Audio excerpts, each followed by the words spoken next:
আজকের এই বিষয় হলো বিনা অজুতে নুরানি কায়দা ছোঁয়া বা ধরা জায়েজ আছে নাকি নেই। চলুন আমরা উত্তর জেনে নিই।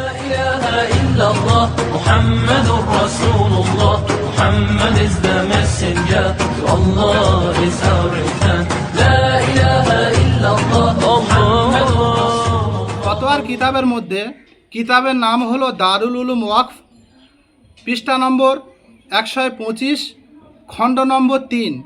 সেখানে বর্ণনা আছে যে যদি কোনো মানুষ বিনা অজুতে নুরানি কায়দা ছুঁতে চায় তার উত্তর কি হবে। সেখানে মুসান্নিফরা লিখেছেন বিনা অজুতে নুরানি কায়দা কেন, যে কোনো অন্যান্য কিতাব, যে কিতাবের মধ্যে কোরআন শরীফের আয়াত অন্যান্য শব্দ থেকে, অর্থাৎ যদি বাংলা ভাষা, ইংরাজি ভাষা, উর্দু ভাষার থেকে যদি কোরআন শরীফের আয়াত সেখানে বেশি থাকে তো বিনা অজুতে সেটা ধরা বা ছোঁয়া জায়েজ নেই। তাছাড়া যদি কোরআন শরীফের আয়াতের থেকে বাংলা ভাষা, উর্দু ভাষা যদি বেশি থাকে তো সেখানে বিনা অজুতে ছোঁয়া জায়েজ আছে। তবে আমাদের এহতিয়াত করা দরকার, আমরা উজু করে যেন সেই কিতাবের মধ্যে হাত দিই। যদি আমাদের এই ভিডিওটি ভালো লাগে অবশ্যই আমরা সবাই এই মাদ্রাসার একটি চ্যানেল, মাদ্রাসার নাম হলো দারুল উলুম সুন্দরবন এতিমখানা মাদ্রাসা, আমরা সবাই চ্যানেলের পাশে থাকব।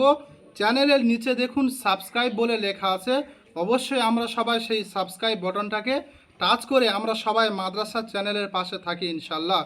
যদি ভিডিওটি ভালো লাগে অবশ্যই শেয়ার করবেন ইনশাল্লাহ। যদি কারোর কোনো প্রশ্ন থেকে থাকে আপনারা নিচে কমেন্ট বক্সে কমেন্ট করবেন, ইনশাল্লাহ আমরা উত্তর দেওয়ার চেষ্টা করব। لا إله إلا الله محمد رسول الله Muhammad is the messenger to Allah is our return لا إله إلا الله محمد